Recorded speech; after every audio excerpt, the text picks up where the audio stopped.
सर्वं श्रीकृष्णार्पणमस्तु। ನಾನು doctor Dasari Govinda, advocate from Supreme Court of India.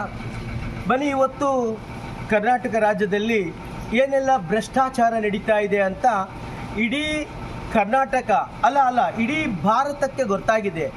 ಇಡೀ ರಾಜ್ಯ ಸರ್ಕಾರ ಸಾಧನೆಯ ಹಾದಿಯನ್ನು ಬಿಟ್ಟು ಕೇವಲ ಭ್ರಷ್ಟಾಚಾರದಲ್ಲಿ ತೊಡಗಿದೆ।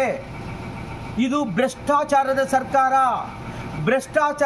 ಭ್ರಷ್ಟಾಚಾರದ ಪಿತಾಮಹ ಯಾರು ಅಂತ ಹೇಳಿದ್ರೆ ಈ ರಾಜ್ಯದ ಮುಖ್ಯಮಂತ್ರಿಗಳು ಮತ್ತು ಉಪಮುಖ್ಯಮಂತ್ರಿಗಳು ಮತ್ತು ಕ್ಯಾಬಿನೆಟ್ ಸಚಿವರು ಅಂತೇಳಿ ಇಡೀ ದೇಶಕ್ಕೆ ಗೊತ್ತಾಗಿದೆ। ರಾಷ್ಟ್ರೀಯ ಮಟ್ಟದಲ್ಲಿ ಕರ್ನಾಟಕದ ಒಂದು ಮರ್ಯಾದೆಯನ್ನು ಬೀದಿಗೆ ತಂದಿರತಕ್ಕಂಥ ಒಂದು ಸರ್ಕಾರ ಯಾವುದಾರ ಇದ್ದರೆ ಅದು ಕರ್ನಾಟಕ ಸರ್ಕಾರ। ಇವತ್ತು ಬಳ್ಳಾರಿಗೆ ಸಂಬಂಧಪಟ್ಟಿರೋ ಹಾಗೆ ವಿಶ್ವವಿದ್ಯಾನಿಲಯ VSK ಯೂನಿವರ್ಸಿಟಿಯಲ್ಲಿ ಒಂದು ಭ್ರಷ್ಟಾಚಾರದ ಒಂದು ವಾಸನೆ ಬರ್ತಾ ಇದೆ। ಏನದು ಭ್ರಷ್ಟಾಚಾರ?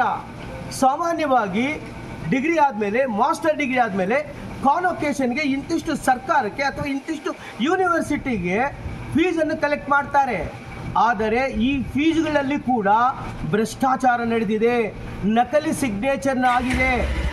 ಸಿಗ್ನೇಚರ್ ಆಗಿದೆ ಅನ್ನುವುದು ಇವತ್ತು ಪತ್ರಿಕೆಗಳಲ್ಲಿ ಸಿಕ್ಕಾಪಟ್ಟೆ ವೈರಲ್ ಆಗಿದೆ। ನನಗೆ ಅನಿಸ್ತಾ ಇದೆ, ಆಡು ಮುಟ್ಟಿದ ಗಿಡವಿಲ್ಲ, ಸರ್ವಜ್ಞನ ಹೇಳದ ವಚನವಿಲ್ಲ, ಹಾಗೆಯೇ ಕಾಂಗ್ರೆಸ್ ಮಾಡದ ಭ್ರಷ್ಟಾಚಾರವೇ ಇಲ್ಲ। ಇದು ಕಾಂಗ್ರೆಸ್ನ ಸರ್ಕಾರ।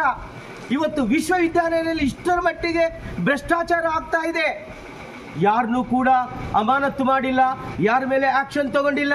ಇದು ಯಾವ ಸರ್ಕಾರ? ಎಲ್ಲಿಗೆ ಹೋಗ್ತಾ ಇದೆ ಶಿಕ್ಷಣ?